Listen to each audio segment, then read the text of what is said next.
सहरसा में 4 सीट है और 4 सीट का चुनावी गणित, चुनावी समीकरण क्या कहता है, हम समझते हैं यहाँ के बुद्धिजीवियों से। वो जो पत्रकार हैं, वो जो लेखक हैं, साहित्यकार हैं, प्रोफेसर हैं, ऐसे तमाम लोग इस वक्त हमारे साथ हैं। और आखिर उलझे हुए इस चुनावी गणित में कौन बाजी मारेगा, माहौल किसका है, तो समझने के लिए हमारे साथ मुक्तेश्वर मुकेश हैं, जो कि साहित्यकार, पत्रकार हैं। हमारे साथ नवीन निशांत जी हैं, सीनियर जर्नलिस्ट हैं। हमारे साथ कुंदन कुमार जी हैं, वरिष्ठ पत्रकार हैं यहाँ। इसके अलावा हमारे साथ लाला प्रवीण कुमार सिन्हा हैं, जो कि प्रोफेसर हैं, पत्रकार भी हैं, और धीरज हैं, जो कि हमारे सहयोगी हैं बिहार तक के सहरसा में। सभी लोगों का स्वागत है। ये बताइए सर, आपको इस वक्त का माहौल क्या दिख रहा है? सहरसा और चारों सीटों की अगर हम बात कर लें तो क्या दिख रहा है? अच्छा, दूसरी बात यह है कि अगर कोई भी आदमी इसमें बोल रहा है तो आप लोग भी इसमें इंटरवीन कर सकते हैं कि भाई किसी को कौन सी बात लगती है, तो मतलब माइक जाए ना जाए, आप जरूर उस पर रिएक्ट करें। आपको क्या लग रहा है माहौल? सबसे पहले तो मैं ये बताऊं कि एनडीए के भाजपा घटक से डॉक्टर आलोक रंजन यहाँ के प्रत्याशी हैं। ये 2010 में भी यहाँ से चुने गए थे और 2020 में भी यहाँ से चुने गए और 15 में वो हारे थे राजद से, और इस बार पुनः तीसरी बार मैदान में हैं। जहाँ तक बात एनडीए की है तो एनडीए सरकार की जो व्यवस्था अभी है लागू, उसका प्रभाव जनमानस पर है। वोट में कितना तब्दील होगा यह देखना जरूरी है। इसके लिए हम बात करते हैं कि महागठबंधन जो राजद समर्थित आईआईसी का है, इंडियन इंक्लूसिव आईपी गुप्ता चुनाव लड़ रहे हैं ना, उनके आने से लोगों में थोड़ा नयापन आया कि वो एक जाति विशेष के, जिसे हम कहते हैं तांती तत्वा, जिसका एक सम्मेलन किए थे गांधी मैदान पटना में, उसी के आधार पर उनका नाम आया था। उसमें इनकी कोई पार्टी थी नहीं और उसको भुनाने की कोशिश राजद ने किया और उसको महागठबंधन में शामिल कर लिया और वो यहाँ से आए हैं। तो उनकी कुछ संख्या है जाति की यहाँ। राजद का जो कोर वोटर है वो उनका अपना है, लेकिन वो कोर वोटर एक समय था जब उनका हुआ करता था। अब लोगों में पढ़ने लिखने के बाद, रोजगार पाने के बाद, चाहे शिक्षक की नौकरी हो, पुलिस की नौकरी हो या अन्य जो रोजगार प्राप्त किए हैं, तो उनमें कुछ परिवर्तन आया है कि नहीं भाई, ये राजद का कोर वोटर बन के हम लोग नहीं रहेंगे, कुछ कुछ अलग होना शुरू किए हैं। तो आपको लग रहा है कि ये जो आईपी गुप्ता के वोटर हैं, ये आईपी गुप्ता के साथ उस मजबूती से नहीं खड़े होने वाले? आईपी गुप्ता के साथ जातीय बात हो रही है। अन्य लोग जो राजद के कोर वोटर हैं, जो महागठबंधन के कांग्रेस, यहाँ तक बात कांग्रेस की, तो कांग्रेस के कार्यकर्ता यहाँ हैं ही नहीं। वो कांग्रेस बिल्कुल नाम मात्र का यहाँ है, वो सिर्फ सिंबॉलिक है। रही बात राजद की, तो राजद में जो लोग हैं उसमें एक देवानंद यादव भी है जो सशक्त उम्मीदवार है, वो भी उसके अगेंस्ट में चल रहा है, वो भी वोट लेने वाला है। तो कहने का मतलब अंदरूनी कुछ फैक्टर हैं जो इधर से उधर हो रहे हैं। एनडीए का भी जनसुराज आ गया है, तो लोगों के बीच में ये हवा है कि एनडीए का वोट उधर भी शिफ्ट करेगा, युवा उसके साथ में है। लेकिन एनडीए जो जिस तरह इस बार बिहार में चुनाव के दरमियान 37 सीट सवर्ण में राजपूतों को दिया गया, 32 भूमिहारों को दिया गया, उसके बाद ब्राह्मणों कुल मिला के 50 सीट दी गई है, तो इस तरह से एनडीए ने एक ऐसा पासा फेंका है कि सवर्ण उनके पीछे जाने के लिए बिल्कुल तत्पर है। कहीं कहीं जो स्थानीय फैक्टर है उससे अलग हो सकता है। खाली सवर्ण से जीत लेंगे चुनाव? सवर्ण के साथ अब मैं बता रहा हूं आगे, जो एक कॉम्बिनेशन बनाया है नीतीश कुमार अपने शासन काल में, लगभग 2005 से जो अभी तक आए, चाहे वो महागठबंधन के साथ जुड़ के किए हों या एनडीए के साथ रह के किए हों, लेकिन किए तो वही हैं।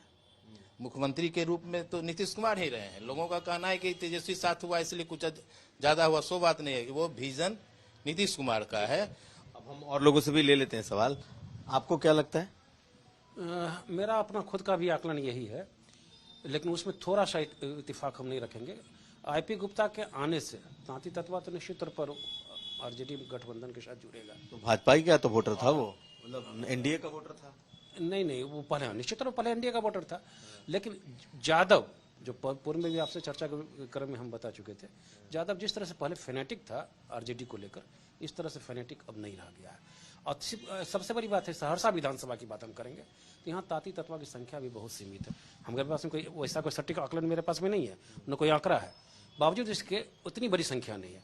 और जितना वोट जाएगा उससे, और उसके बाद हम कह रहे हैं कि ज़्यादा वोटों में कुछ बिखराव होगा। मुस्लिम वोटों में बिखराव होना तय है, जो कि आरजेडी का कोर वोटर है, इसमें बिखराव होगा। एनडीए के वोटर में बिखराव नहीं है? एनडीए के वोटर में बिखराव है, एनडीए के वोटर में बिखराव है, लेकिन वह बिखराव कहीं ना कहीं से उसका कंपनसेशन भी हो रहा है, क्षतिपूर्ति भी कहीं ना कहीं से। हिसाब से एनडीए यहाँ भारी है? हमारे अपना आकलन है कि एनडीए कुछ न कुछ उसका पलड़ा भारी है। हाँ, किशोर कुमार मुन्ना जी इस बीच में जैसा कैंपेन कर रहे हैं, या अब तो चुनाव में भी महज 5 दिन का समय शेष बचा हुआ है, तो ये 5 दिनों में कोई बहुत बड़ा उलटफेर कर पाएंगे हमको नहीं लगता। वो वोट तो खींचेंगे, और लेकिन वो दोनों तरफ की क्षति पहुंचा रहे हैं, एनडीए को ज्यादा क्षति पहुंचा रहे हैं। आपका आकलन क्या कहता है, अगर हम इस सहरसा सीट और भी आसपास की 3 और सीटें हैं उसको लेकर के आपका आकलन? संघर्ष है हर सीट पर, समीकरण अलग अलग हैं, हर सीट का अलग अलग समीकरण है। सहरसा में आईपी गुप्ता जी के आने के बाद से एक नया वोट बैंक जो उनके साथ गया है, तो उसको लेकर चर्चा है। लेकिन एक मुस्लिम कैंडिडेट है नज़ीर, निगम के चुनाव में उन्होंने 12-13 हज़ार वोट लाया था, बढ़िया प्रदर्शन रहा था, वो खड़े हैं अभी। तो उनके बारे में कहा जा रहा है कि ओवैसी वगैरह उनका समर्थन है, तो वो अगर काटते हैं तो आरजेडी को नुकसान होगा। एनडीए के वोट में बिसेंदवारी की बात हो रही है, किशोर कुमार मुन्ना जो जनसुराज से है, तो बड़ा ये है। और मोदी आ रहे हैं, तो मोदी जी के आने के बाद कितना चीज बदलेगा, तो इसमें अभी ये नहीं कहा जा सकता कि कौन जीत जाएगा। रोचक चुनाव है। आपको क्या लगता है, एनडीए भारी है या फिर इस बार जिस तरीके का महागठबंधन बना है वो कहीं भारी? नहीं, अभी मतलब ये नहीं कहा जा सकता जो महागठबंधन भारी है या एनडीए भारी है। मेरा ये कहना है, जो इस बार जो चुनाव की शुरुआत हुई थी, तो एनडीए विकास के मुद्दे के साथ है।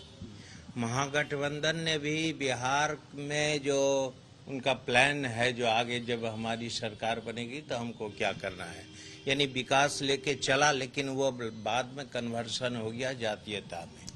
अब गोलबंदी कैंडिडेट इस हिसाब से कर रहा है कि किसकी जाति का वोट कितना है वो, और ये मान के चल रहा है जो ये जाति का लोग, हम उस जाति से है तो आ जाएगा। बट ऐसा होगा या नहीं ये 100% नहीं कहा जा सकता। इसलिए जो विकास और जो वर्तमान सरकार ने, चाहे केंद्र की सरकार हो या राज्य की सरकार हो, एक फैक्ट है जो 20 साल से लोगों ने देखा है इसको, 14 साल तो प्रधानमंत्री जी का हो गया, तो लोगों के घर में जो अनाज जा रहा है, उनकी माली हालत सुधरी है, कैश जा रहा है, तो ये सब चीज भी मंथन चल रहा है, चाहे किसी भी वर्ग का आदमी हो। तो ऐसे लोग एक अस्थाई सरकार चाहते हैं। तो हम ये नहीं कह सकते हैं जो अगर कोई आईपी गुप्ता, या मैं नाम लेना नहीं चाहता किसी कैंडिडेट का, उसके आ जाने से कोई चमत्कार हो जाएगा, ऐसा नहीं है। मे भी हो भी सकता है, लेकिन हमारे कोसी क्षेत्र में जो 11 सीट है जिसमें एनडीए का दबदबा पहले से रहा है, तो एनडीए के नुकसान का मेजर कोई कारण नहीं फिलहाल दिख रहा है। ठीक है, एंटी इनकम्बेंसी के वजह से कुछ वोटों का इधर उधर हो, लेकिन जहां नैरो मार्जिन था पिछले चुनाव में 1000-2000 से जो एनडीए जीता था, वो सीट इसका फंस सकता है, ये क्लियर है, वो फंसेगा, क्योंकि उस वहां महागठबंधन ने थोड़ा इम्प्रूव किया है, और इम्प्रूवमेंट और बदलाव की मांग जो है वो चीज ज्यादा इम्पोर्टेंट है। लोग चाहते हैं जो बहुत दिन इसको देख लिया, थोड़ा सा बदल जाना चाहिए, बट वो इंडिविजुअल कैंडिडेट पर जाता है, कैंडिडेट के बिहेव पर जाता है। सरकार के खिलाफ कोई बहुत बड़ा मतलब ये वातावरण है, ऐसा कुछ नहीं दिखाई दे रहा है। मतलब सरकार के खिलाफ कोई बहुत एंटी इनकम्बेंसी भारी स्तर पर नहीं, सरकार के खिलाफ नहीं है, बट कैंडिडेट के व्यवहार से, कैंडिडेट के अपना समीकरण से, कैंडिडेट के काम करने के तरीका से जो नाराजगी होगी, उसका निश्चित तौर पर असर कुछ पड़ेगा, लेकिन इससे रिजल्ट बहुत प्रभावित नहीं होगा। लेकिन अभी आपसे जब हमारी बात हो रही है, और 3 दिन बाद क्या सिनेरियो बनेगा, इसलिए जो प्रधानमंत्री का भी कार्यक्रम होना है, तो ये भी मायने रखता है। और जहां तक एक चीज है जो आरजेडी ने प्रयोग किया है, जो शर्मा वोट को लुभाने के लिए उसने एक शर्मा जाति के लोगों को जमुई से लाया है, तो बाहरी उम्मीदवार का जो फैक्टर है वो भी काम करेगा। और यादवों में इस बात की नाराजगी है, जो चूंकि यहाँ यादव के बहुत सारे लीडर रहे हैं आरजेडी में और शुरू से यादवों का ये गर्वी माना जाता है, तो इनको टिकट से वंचित किया गया है, इसकी मरमरिंग है। और आप एक चीज नोट करेंगे, जो चुनाव में चुनाव चिन्ह ज्यादा महत्वपूर्ण रोल करता है। ये जो महागठबंधन ने सहरसा से जिन्हें उम्मीदवार बनाया है, उनका अपना चुनाव चिन्ह करनी है, जिससे लोग बहुत परिचित नहीं है। और लोग या तो बैलेट में 3 ही चुनाव चिन्ह देखते हैं, अब तक का जो ट्रेंड रहा है, या तो वह फूल देखेगा, या लालटेन देखेगा, या तीर देखेगा, जो कॉमन है, जो ये तीनों का ही मास वोटर है और ये मायने रखता है। और यहाँ चिन्ह दूसरा है, तो ये बहुल क्षेत्र है, इसलिए मोटे तौर पर 3 दिन के बाद भी सीन बदल सकता है, चुनाव के 1 दिन पहले तक सीन बदल सकता है। अभी इस संदर्भ में कहना जो कौन भारी है और कौन हल्का है, चुनाव कांटे का है। आपका महसी में कांटे की टक्कर है, आपका सोनबरसा में कांटे की टक्कर है, यहाँ ट्रायंगुलर है। क्योंकि यहाँ पर 1 मिनट मैं एक बात और कह देता हूँ, जो जनसुराज के आने के बाद भी कुछ सिनेरियो चेंज हुआ। क्या बदला है जनसुराज? जनसुराज में यूथ का जो एक जनरेशन है, तो यूथ चाहे किसी भी जाति का हो, वो जनसुराज की तरफ due to Prashant Kishor attract हुआ है। और उसका जो भी रीजन हो, उनका आते के साथ उन्होंने घोषणा किया था कि हम आते ही शराबबंदी खत्म कर देंगे वगैरह वगैरह। मैं ये नहीं कहता जो सारे लोग वही है, बट कुछ जो उनका विजन है प्रशांत किशोर जी का, उस विजन से यूथ वर्ग भी अट्रैक्टिव है। तो अभी जो रोड शो उनका हुआ था, उसमें जो भीड़ थी, तो इससे लगा जो भाई इनमें कुछ अट्रैक्शन है, तभी तो लोग इनके पास जा रहे हैं। तो कुल मिलाकर के यहाँ ट्रायंगुलर की स्थिति बन रही है, बाकी जगहों पर डायरेक्ट फाइट की स्थिति बन रही है। शराबबंदी वाला जो मुद्दा है, यह भी काम करेगा। कारण क्या है ना कि बहुत सारे लोग जेल चले गए, बहुत सारे लोग जेल गए, गरीब तबके। और एक्चुअली में शराबबंदी तो असफल है, ये तो हर कोई जान रहा है कि बिहार में फैक्टर उनके पक्ष में है। वह एनडीए के विरोध में जा रहा है, वह एनडीए और दूसरा जो आपको भ्रष्टाचार का मुद्दा है, भ्रष्टाचार तो हर व्यक्ति इससे पीड़ित है। तो वैसे लोग भी जो यूथ है वो उधर है, उसके डेवलपमेंट की बात ही नहीं होती थी, अब थोड़ा बहुत डेवलपमेंट की बातें लोग कर रहे हैं। यहाँ तक बात कास्ट समीकरण की है, मैं कास्ट समीकरण पर उतना नहीं जा रहा हूँ, क्योंकि आधी आबादी यहाँ जो है महिलाओं की बात कर रहा हूँ, जो बहुत बड़ी भूमिका निभा रहा है, जिस पर लोगों का कोई फोकस नहीं है। वो चुप साइलेंट वोटर है, उसको किसी जाति का वह बहुत बड़ा परिणाम को प्रभावित करने वाला आजकल संवर्ग बन गया है। मैंने महिला, तो महिला क्या इस बात में से इत्तेफाक हम नहीं रखते हैं। महिला, अब देखिए 16 में शराबबंदी हुई, 16 में 15 का जो चुनाव में जदयू को अकेला 110 या 115 सीट मिला था, और जब 20 का चुनाव हुआ ये 43 पर आ गई जदयू। तो या शराबबंदी वाला मुद्दा से इनको फायदा तो नहीं मिला। शराबबंदी से अगर महिलाओं को फायदा महसूस होता, इतना सीट कम क्यों हो जाता? आपको क्रॉस करूंगा आपको कि आपने 2015 और 2020 के चुनाव को बहुत सूक्ष्मता से अध्ययन नहीं किया। इसका मतलब जो बात 2015 में जो बात आई थी, वो महागठबंधन से चुनाव लड़ा गया था, इसलिए दोनों का जो वोटर था एक साथ हो गया था, इसलिए उसमें बहुत ज्यादा हुआ। क्या महागठबंधन में शामिल जेडीयू को, रुक जाइए। और 2020 में जो हुआ, एनडीए 3 भाग बट गया, बीजेपी के अगेंस्ट और जेडीयू के अगेंस्ट। बीच में बीजेपी से भले जो भी उसका सॉफ्ट कॉर्नर हो, लेकिन जेडीयू के खिलाफ खड़ा हुआ एलजेपी, तो वह प्रभावित किया था। 20 में एलजेपी ने बहुत नुकसान किया है, और इसीलिए उस पर असर पड़ा। वरना अगर एलजेपी नहीं रहता तो फिर बहुत ज्यादा अंतर होता है। इस बार तो एलजेपी साथ में है, तब क्या स्थिति होगी?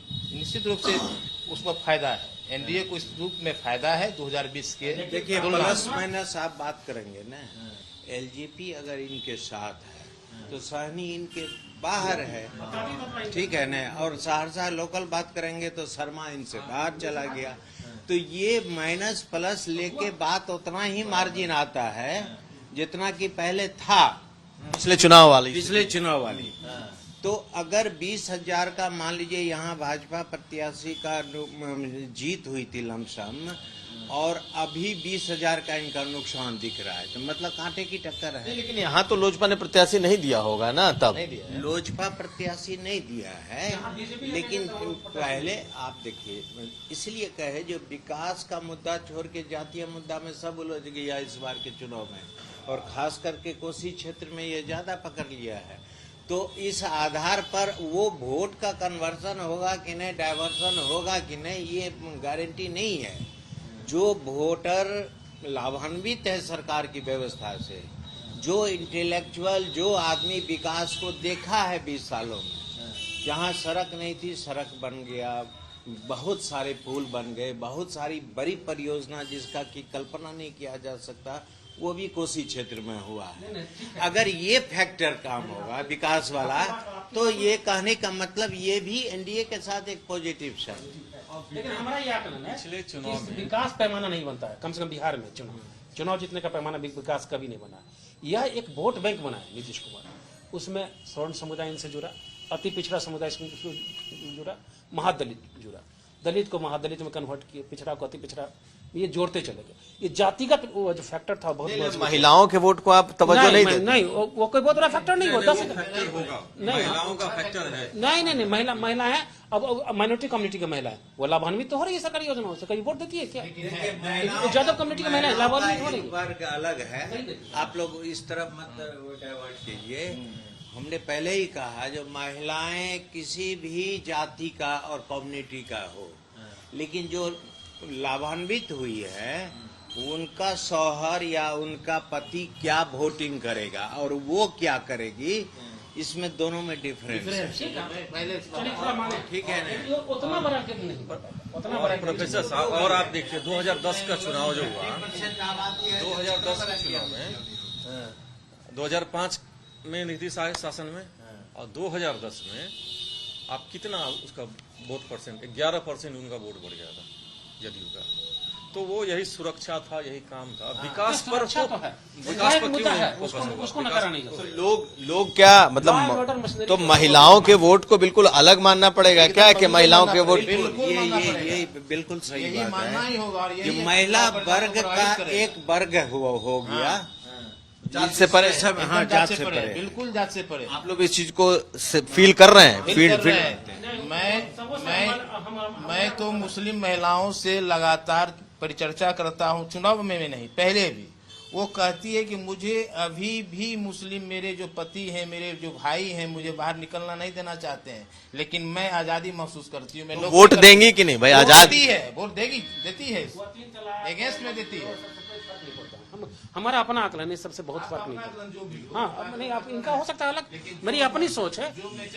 अभी जो देखिए शराबबंदी, इंडिविजुअल विचार सब लोगों का अलग अलग हो सकता है। मैं तो इसलिए पूछ रहा हूँ क्योंकि आप लोग इस शहर के हैं, इस इलाके को समझते हैं, लोगों से आप लोगों की बातचीत होती है, फीडबैक आता है। ये बात मतलब स्पष्ट मान लीजिए, जो महिलाओं का एक वर्ग बन चुका है, ठीक है भाई। आप जब महिला आधी आबादी है तो 5% क्यों बोल रहे हैं? जो भी है, अब मान लीजिए रिजल्ट हम बाद में भी एनालिसिस कर सकते हैं। सपोज कि रिजल्ट कुछ और आ जाए, तब तो कहेंगे जो महिलाओं पर ये विकास का कोई फैक्टर काम नहीं किया, ये बोल सकते हैं हम। अभी हम कैसे बोल देंगे? लेकिन जो मिजाज और मूड है, मैं गिना देता हूँ। आंगनबाड़ी सेविका, सहायिका, आशा कार्यकर्ता, जीविका, ये बहुत बड़ी संख्या है और जिसको आकलन करना ही पड़ेगा। अगर वो न महसूस नहीं कर रहे तो समझे, क्योंकि हम तो संवाद करते हैं, मैं लोगों के बीच में जाता हूँ और समझता हूँ। एनडीए सरकार के साथ जो बिहार की सरकार है, उसके साथ अगर एक मात्र माइनस पॉइंट आप बताएंगे, जो सबसे कमजोर पक्ष इसका क्या रहा है, तो वह हुआ जो lower to high level corruption. और इससे जो आम लोग प्रभावित हुआ है, जो व्यक्तिगत तौर पर प्रभावित हुआ है, उनकी जो टीस है, वो हो सकता है चुनाव में उसके लिए एक फैक्टर बन सके। उसका भ्रष्टाचार मुद्दा यहाँ बन रहा है बिहार के चुनाव में। भ्रष्टाचार बिहार का सिनेरियो है, यानी कि लोकल ब्लॉक लेवल का जो भ्रष्टाचार है ना, वो पराकाष्ठा पार कर चुका है और सारा सिस्टम गांव का ग्रामीणों का वहां से जुड़ा होता है, तो उससे जो प्रताड़ित होने वाले लोग हैं उनमें इस तरह का आक्रोश देखा जाता है। भ्रष्टाचार पनपने का कारण एक बहुत बड़ा यह है कि जितने यूनिट बना दिया गया प्रखंड में, ये क्या है, प्रखंड विकास पदाधिकारी, सीईओ, आरटीओ, सीआई, पंचायत क्या कहते हैं, प्रखंड पंचायत पदाधिकारी, they are so many officers जो सारे के सारे जो काम करते हैं वो भ्रष्टाचार में लिप्त हो जाते हैं। लेकिन सवाल यही है ना कि चुनाव में क्या सबसे बड़ा मुद्दा क्या होने वाला है आप लोग के हिसाब से? सुरक्षा है, जो सरकार की जो इतनी फ्रीबीज आई है कि भाई 125 यूनिट बिजली फ्री है, 10,000 रुपए दे रही है सरकार, सबके मानदेय बढ़ा दिए गए हैं, पेंशन सुरक्षा बढ़ गई है, ये वाला मुद्दा बड़ा है? भ्रष्टाचार आपके हिसाब से हावी है, या बदलाव की जो एक बात हो रही है, या महागठबंधन कह रहा है कि हम आएंगे तो हम इतनी नौकरियां देंगे सब घर, तो ये सब कितने आपको ये सब हावी दिखाई दे? ये जो फ्रीबीज की बात जहाँ तक है, विकास में सुरक्षा की जो बात है उसको असर करेगा ही।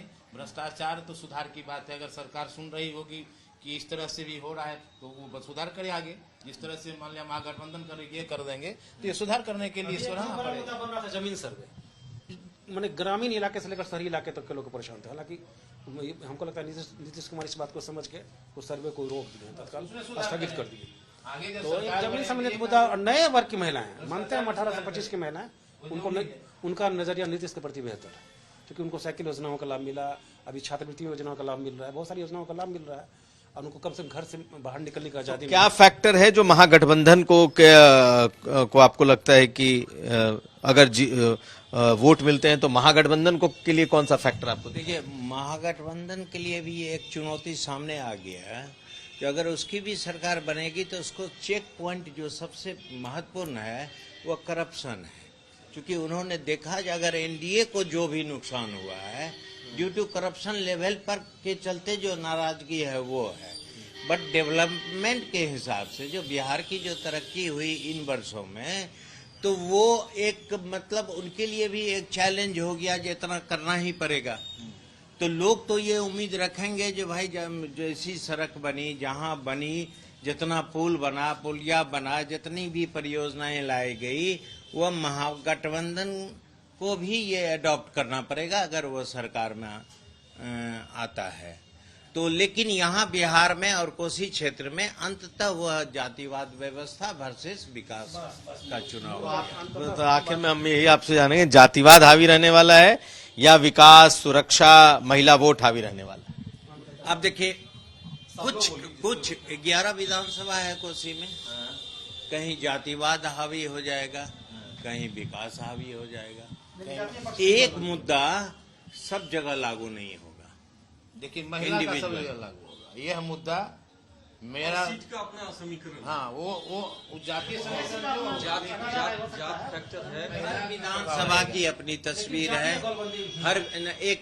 हर विधानसभा में उसका अपना सिनेरियो है, डेवलपमेंट का इशू है, कहीं पर व्यक्तिगत नाराजगी है कैंडिडेट से, कहीं तो अलग अलग नेचर है। बट चुनाव पूरे होल में जो हो रहा है, तो एनडीए के साथ विकास का जो जितना बड़ा कैनवास है, वह लोग अभी ये सोच रहा है कि ये सरकार रहेगी तो ये व्यवस्था विकास का बढ़िया काम होता रहेगा, क्योंकि वो सरकार के पास कोई रिकॉर्ड नहीं है, विकास कितना किया पहले का कोई रिकॉर्ड नहीं है।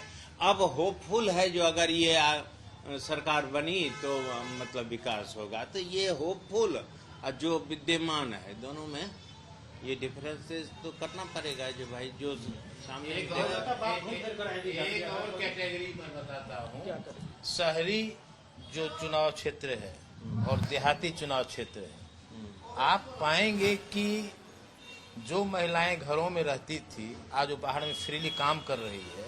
आप वहाँ देखिए, यहाँ तो शहर है, शहर में तो लोग रहते ही हैं बाहर में। कभी ग्रामीण क्षेत्र के जो चुनाव क्षेत्र है, यानी कि जहाँ शहर नहीं है, छोटा छोटा कोई अनुमंडल है, प्रखंड है, वहाँ की स्थिति देखेंगे तो आपको पता चलेगा। महिलाओं की संख्या कितनी होगी? 5 से 10% जो घर से निकलने लगी, बहुत बड़ी संख्या में निकलने लगी। क्या 50% नहीं, मैंने शहरी क्षेत्रों में तो निकलती होगी। 35% रिजर्वेशन हो गया, 50% क्या पंचायती राज व्यवस्था में आप कैसे करेंगे? नहीं, पंचायती राज व्यवस्था में अभी भी मुखिया पति करा रहा है कि नहीं करा रहा है? अभी भी देख रहे हैं वही स्थिति बनी वो है लेकिन महिलाओं महिला एक वर्ग तो बन गई। अब देखिए वो महिला उसमें कितना कन्वर्ट हो पाती है, मतलब कितना सरकार के एजेंडा के साथ है और कितना जातीय एजेंडा के साथ जाती है, ये अलग बात है। ये तो आपसे भी यही है कि जाति आपके हिसाब से हावी है या विकास हावी रहे? जातीय शुरू से हावी रहा है। अब विकास के आधार पर तो वोट यहाँ हुई ही नहीं। अगर विकास के आधार पर वोट होती तो 15 के बाद 20 में आलोक जी नहीं जीत गए।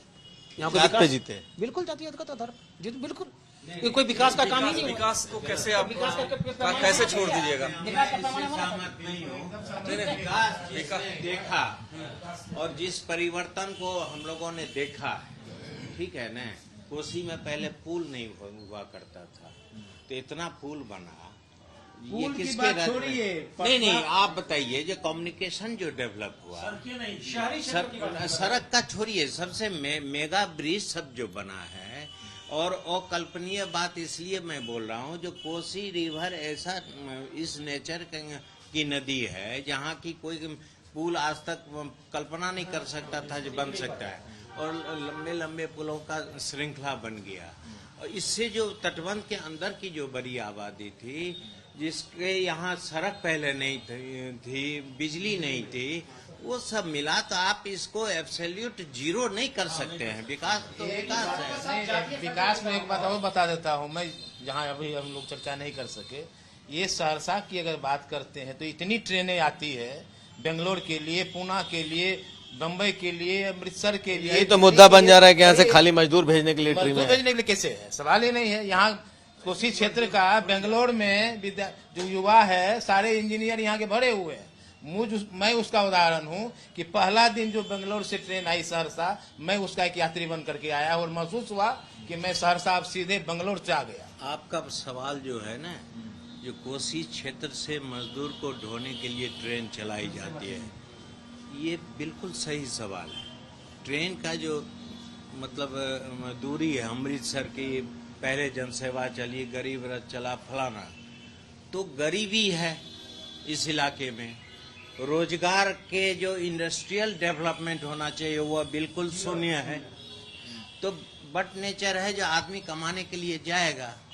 अब इसको ये कह देना जो हम केवल मजदूर, उस ट्रेन में तो सभी लोग चढ़ते हैं, जिसको जाना है सब लोग को जाना है, लेकिन ये भी फैक्ट है कि यहाँ इंडस्ट्रीज डेवलप नहीं हुआ कोसी क्षेत्र में, जिसकी चर्चा हम लोग नहीं कर पाए। ये दुर्भाग्यपूर्ण बात है।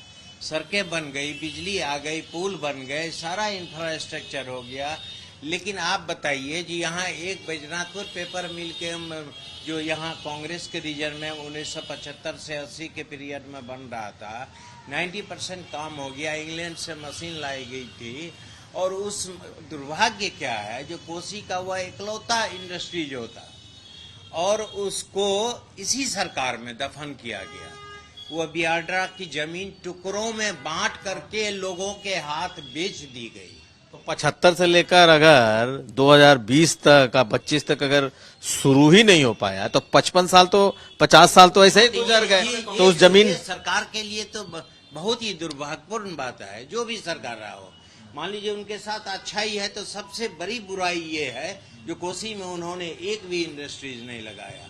और आप बात समझिए, इसका वही तो कह रहे हैं भाई, इसका अल्टीमेटली हार जीत पर कोई फर्क है कि नहीं है? लोगों के वोटिंग पैटर्न पर कोई असर आने वाला अभी कोई फर्क नहीं है, लेकिन ये मुद्दा है कोसी के साथ रखा जाएगा कि सरकार मुद्दा है, लेकिन इसको देख के वोट नहीं होने वाला। नहीं, वो तो लोगों को याद भी नहीं होगा ना। मैं समझता हूँ कि लोगों को ये चर्चा का विषय नहीं है। नागरिक सुविधाओं का नितांत अभाव है। अगर आप घूमे होइएगा इस शहर को, शहर दो भागों में विभक्त। अभी ओवरब्रिज बनने के कारण भी आलोक जी को नुकसान ही हो रहा है। इतने लंबे समय के बाद ओवरब्रिज बनने की बात है, उनसे थोड़ा उनको घाटा ही हुआ, तो फायदा तो हुआ नहीं। डेवलपमेंट काम से यहाँ घाटा ही होता है, फायदा नहीं होता। ओवरब्रिज एक डेवलपमेंट से नुकसान होता है।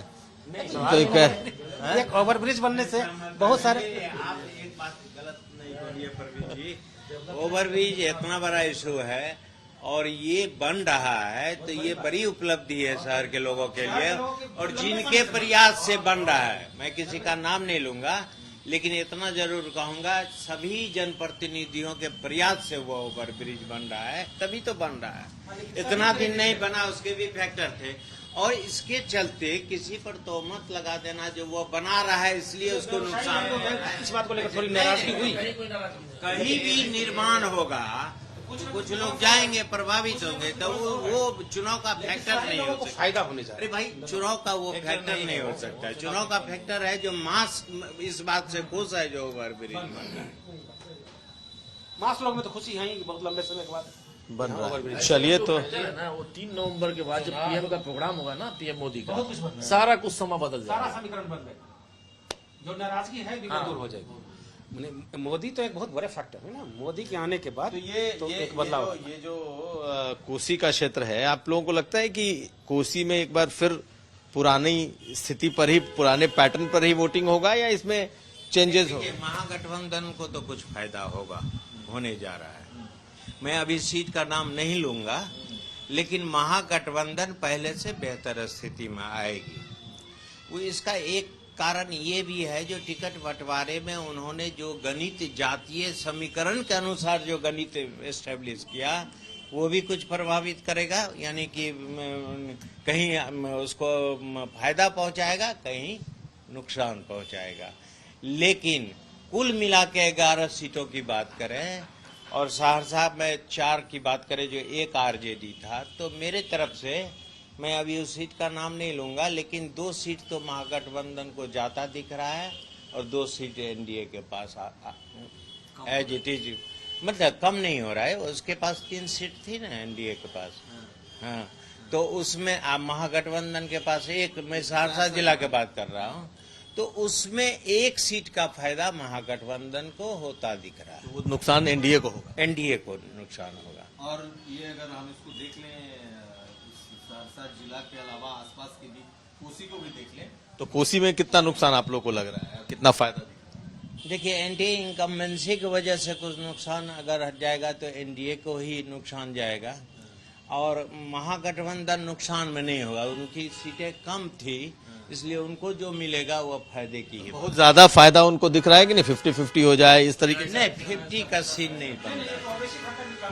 नहीं, 50 का सीन नहीं बन रहा है। 50-50 की बात जो आप कह रहे हैं ये नहीं बन रहा है, लेकिन ये मतलब वो फायदा में दिख रहा है। मिला जुला के कोसी में जो स्थिति है एनडीए की, वो बेहतर ही रहेगी, वो खराब होने वाली नहीं है।